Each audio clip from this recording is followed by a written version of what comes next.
stop scrolling for a second, because what's happening to Caitlin Clark right now has never happened to a women's basketball player in the history of the sport. And if you blink, you're going to miss the moment it all clicked into place.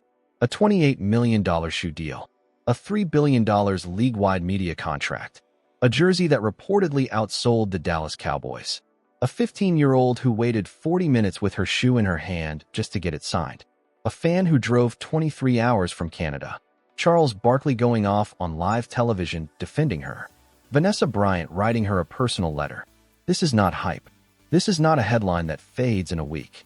This is a 22-year-old from Ames, Iowa, quietly rewriting the entire financial future of an entire league.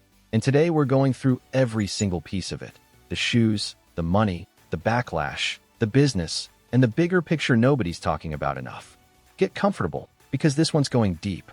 Let's start with the shoes, because that's what set this whole news cycle on fire in the first place. Caitlin Clark showed up wearing a pair of black and yellow sneakers, and within seconds, sneakerheads everywhere knew exactly what they were looking at. These weren't some throwaway team colorway with a little extra stitching. These were a genuine Kobe player exclusive, a PE, in sneaker language, and that distinction matters more than casual fans might realize. Nike doesn't hand out Kobe player exclusives to just anybody. It's an incredibly short list of athletes who ever get that kind of treatment, and Clark just became one of them. That alone tells you where Nike has mentally placed her in the hierarchy of basketball culture. The colorway itself wasn't random either. Black and yellow, with a gold swoosh cutting across the dark base. Half Iowa, half Indiana Fever. The two identities she's carried since the day she went number 1 overall in the 2024 draft. And when she talked about how the shoes came to be, it wasn't some polished, media-trained answer. She basically said she saw them, fell in love instantly, and told Nike to just give them to her. That's it. No elaborate design story, no months of back and forth, just raw excitement. And honestly, that's part of why the moment hit so hard with fans. It felt real instead of manufactured. Naturally, the black and yellow pairing made people think of the legendary Bruce Lee Cobes, one of the most iconic colorways in sneaker history. Clark herself acknowledged the comparison, but she was quick to point out that this was its own thing. Same energy, different execution. And honestly, that distinction is important, because these shoes don't need to live in someone else's shadow. They're the opening chapter of something new, the start of Clark's own presence inside the Nike basketball universe. And get this, she already teased that a second colorway is coming, one she described as even more fever. She said it almost casually, like she knew exactly what she was doing by dropping that little hint and letting the fan base spiral into speculation. But as big as the player exclusives were, they were really just the appetizer. The real headline, the one that's going to define this entire year in women's basketball business, is the Caitlin 1. Her first ever official signature shoe. Confirmed release date, October 1st, 2026. First colorway, racer blue. And the anticipation building around that release date is the kind of thing brands normally spend a decade trying to manufacture through slow-building campaigns, and most of them still fail. Clark didn't need 10 years of build-up. She needed one electric college career and a single rookie season in the WNBA to get there. Now here's the number that made the entire sports business world stop and recalculate. 8 years, $28 million. That's the deal Clark signed with Nike, and it stands as the richest sponsorship contract ever signed by a women's basketball player in history. Not the richest this season. Not the richest in recent memory. The richest ever, full stop. And what makes it even more meaningful is that this wasn't some cold corporate handshake between two strangers. Clark grew up wearing Nike. She wore it through her entire college career. She's talked about how surreal it felt to go from being a kid who idolized the brand to actually representing it professionally. That kind of authentic, lived-in relationship between an athlete and a brand isn't something you can fabricate with a marketing budget, and Nike knows exactly how rare and valuable that authenticity is. Sneaker insiders have been speculating about what the actual Caitlin 1 silhouette will look like. Some believe Nike might be building it off the bones of the GT Cut 4, a shoe that already has serious performance credibility in the basketball world, repackaged and rebranded as the foundation of her signature line. Nothing's confirmed yet, but the logic tracks. If Nike can get this shoe onto shelves in time for the holiday season, the sales numbers could be enormous. There's also chatter that Nike might price it slightly below their usual signature basketball release point to maximize accessibility. And if that happens, don't expect those shelves to stay stocked for long. One question that keeps popping up online: is there a chance Paige Bueckers gets a signature shoe before Clark does? As of right now, there's no confirmed report suggesting that. Bueckers is an incredible talent and her star is absolutely rising in her own right.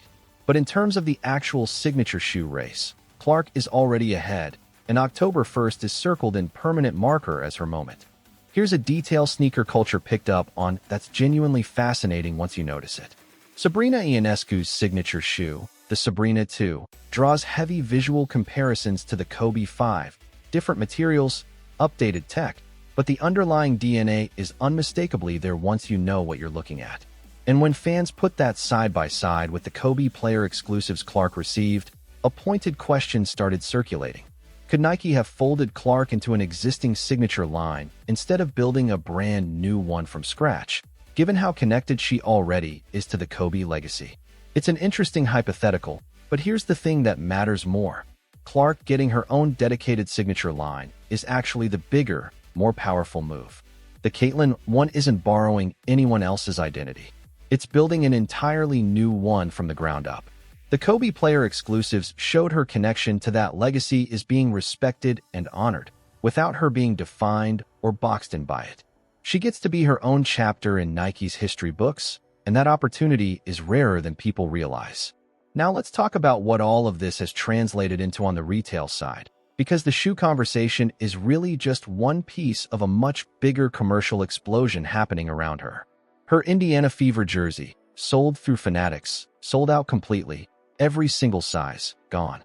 There have been unverified but persistent claims floating around that her jersey actually outsold Dallas Cowboys jerseys at one point. Now, let that sink in for a second. The Dallas Cowboys are one of the most commercially dominant franchises in the history of American professional sports, with a fan base that spans the entire country and decades of built-up brand equity behind them. Even if that comparison doesn't hold up under perfect scrutiny, and to be fair, it hasn't been fully confirmed, the simple fact that people are seriously having that conversation about a WNBA player's jersey tells you everything about the level Clark is currently operating on. But numbers only tell part of the story. The human moments are where you really feel the scale of what's happening. There's the story of a 15-year-old fan named Micaiah McCann from the Albany, New York area, who went to both of Iowa's Elite Eight games. On the first day, she figured there was just no realistic shot. Too much chaos, too many people, no way she'd get close enough to make anything happen. But the second day was different. She made up her mind before the game even started that she was walking away with that autograph, no matter what. After the game, she got down to the court, realized her sneakers were laced in a way that made them impossible to pull off quickly, improvised anyway, got the shoe off, and stood there holding it out for 40 minutes. 40 minutes. And Caitlin Clark signed it. That clip went viral for a reason. It captures something raw that no spreadsheet or stat line can ever fully explain. The emotional connection Clark has with young fans, especially young girls, isn't something a marketing department engineers. It's real, and it shows up in moments exactly like that one. Then there's the fan who drove 23 hours from Saskatchewan, Canada, just to watch her play in person. Not flew, drove. 23 hours. When asked who they came to see, there wasn't even a second of hesitation in the answer. That kind of magnetic pull is something entire professional sports franchises spend millions trying to manufacture through campaigns and activations. And here it's happening organically, around a player who's barely been in the league more than a season. Even Vanessa Bryant has taken notice, personally writing Clark a note tied to the All-Star game. A gesture loaded with symbolic weight given what the Kobe name represents inside Nike and inside basketball culture as a whole. Having Vanessa Bryant openly, personally in her corner adds a layer to this story that goes beyond commerce entirely. It links Clark to a legacy that transcends the sport, and it signals that the people carrying that legacy forward see something genuinely special in her. Now let's get into the part of this story that made a lot of people uncomfortable, because it's not all sneakers and sold-out jerseys. There's a tension that's been building around Clark all season, and Charles Barkley decided he wasn't going to let it slide quietly. His message was blunt and delivered at full volume.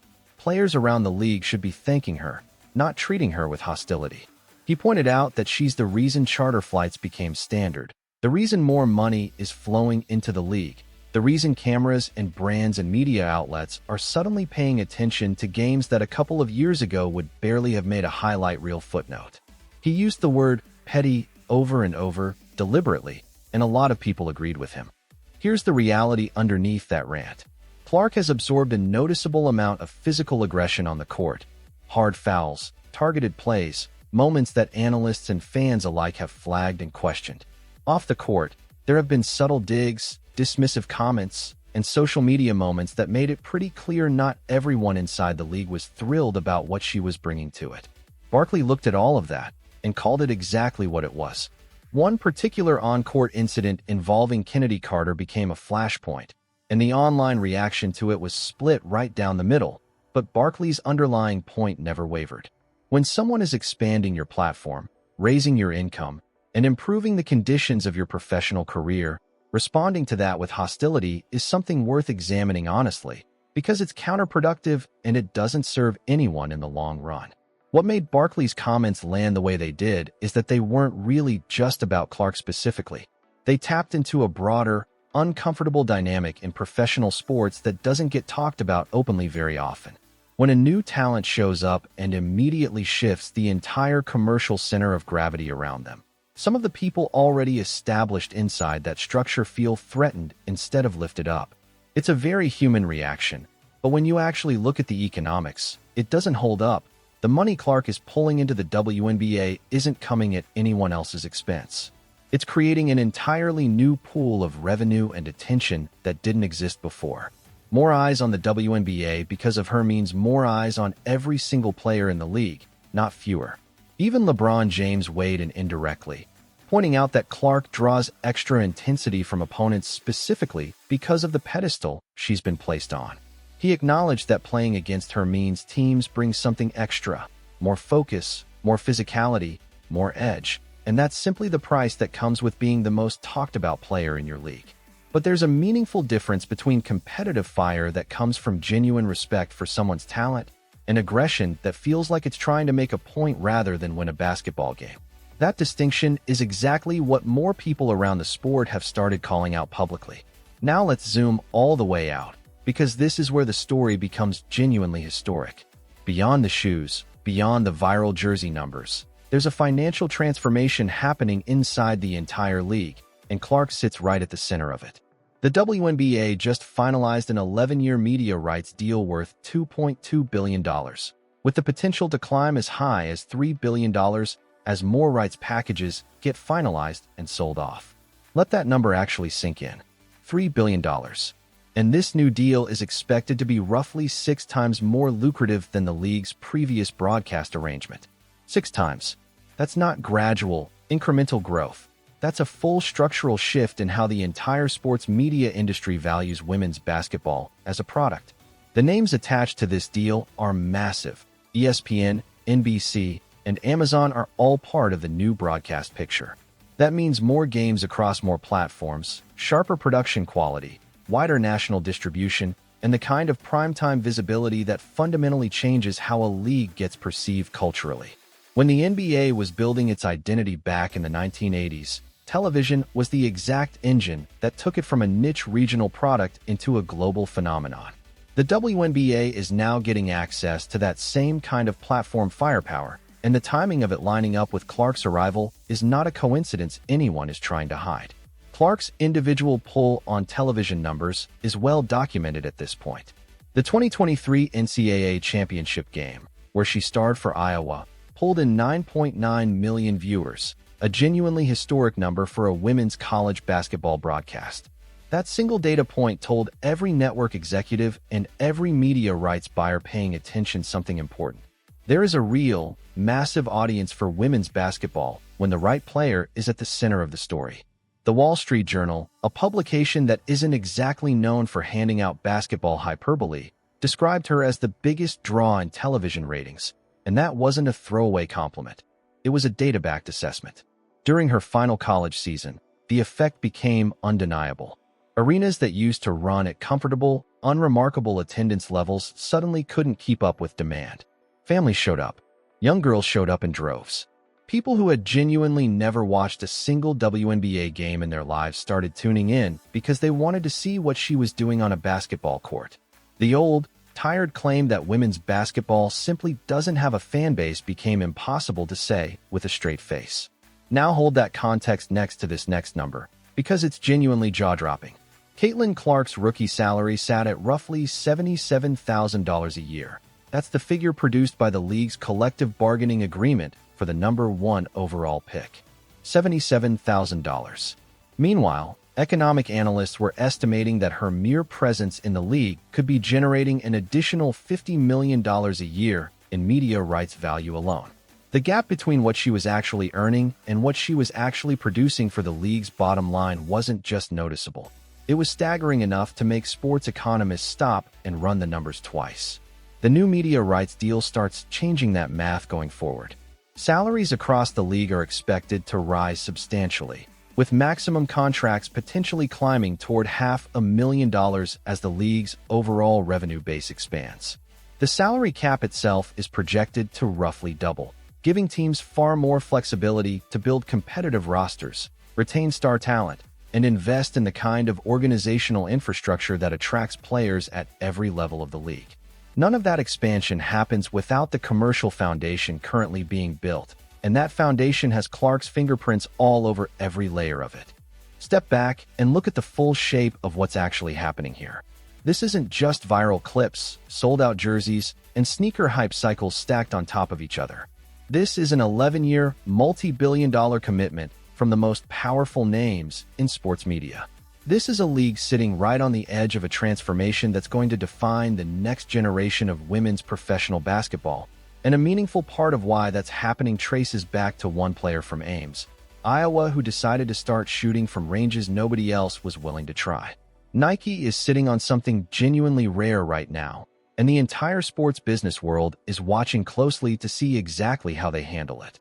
The last time there was this kind of cultural alignment between a brand and an athlete at this level was Steph Curry at his absolute peak, when anything with his name on it disappeared from shelves almost before stores could finish restocking.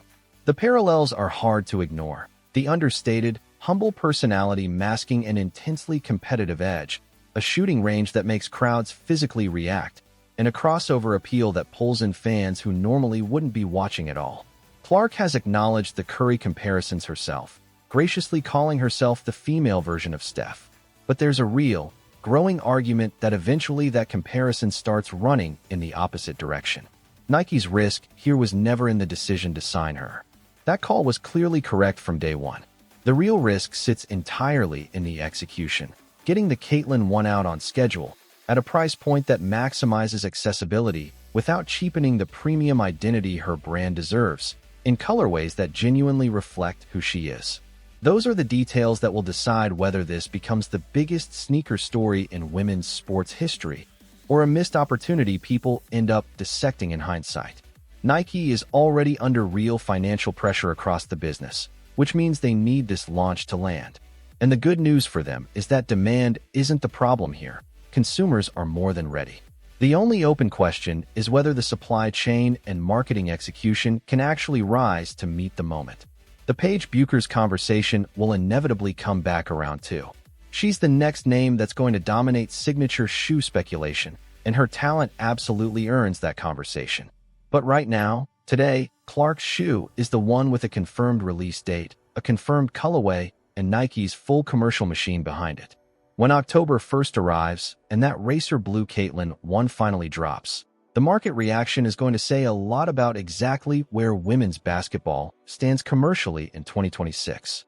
Beyond Nike, the broader brand landscape around Clark keeps expanding in every direction. She's routinely described now as one of the most marketable athletes in all of sports. Not women's sports specifically, all of sports, full stop. There was even a moment where a fan pointed out online that basically every consumer brand should be trying to partner with her simply based on what she buys at the grocery store. And as funny as that sounds, it actually captures something real about her appeal. Her authenticity is a huge part of what makes her commercially powerful. There's no visible gap between the version of her on the court and the version of her in everyday life, and audiences can feel that difference instantly. That's the line between a paid endorsement and a genuine one, and Clark consistently lands on the genuine side of it. That fan who drove 23 hours from Canada wasn't reacting to a brand campaign. Micaiah McCann wasn't standing there for 40 minutes holding her shoe because some marketing plan told her to care. These moments happen because something real is unfolding in front of people, and the business side of this, Nike, the broadcast networks, the league office itself, is scrambling to build structures around that authenticity before the window of maximum opportunity starts to close. So take a step back from all the noise for a second. The backlash, the sneaker drops, the billion-dollar broadcast deals, the online arguments, the business maneuvering, all of it. And just look at the raw shape of what's actually taken place. One player enters a professional league, and within her first full season, helps that league lock in a media rights deal worth up to $3 billion. Her jersey sells out completely, in every size. Her debut signature shoe already has a release date, and a fanbase treating it like one of the most anticipated basketball sneaker launches in years. A Kobe Bryant player exclusive sits in her locker, tying her directly to one of the greatest legacies the sport has ever produced. Vanessa Bryant personally writes her a letter. Charles Barkley defends her publicly and loudly. Fans cross international borders just to watch her play a single game. And a 15-year-old from upstate New York gets her sneakers signed courtside the way kids once lined up for Michael Jordan. The numbers are real. The cultural impact is real. And yes, the resistance is real too, because there's always resistance whenever someone this influential arrives this fast. But that resistance has never once stopped what's actually happening here. It's just background noise around something far bigger than any single controversy. Caitlin Clark isn't just the best player in the WNBA right now, and she's not just the most marketable name in women's sports. She is, at this exact moment, one of the most significant figures in professional basketball, period, full stop, no qualifiers attached. And that signature shoe dropping October 1st in Racer Blue is shaping up to be the very first physical product in what's already looking like one of the most enduring athlete brand stories of this entire generation. The real question left standing isn't whether she can sustain this level of impact. It's whether everyone else around her, the league, the brands, the media, and yes, the players sharing the court with her, can grow fast enough to actually keep pace with where she's already headed. Because based on everything unfolding right now, Caitlin Clark is not waiting around for anyone to catch up. She already moved on to the next shot.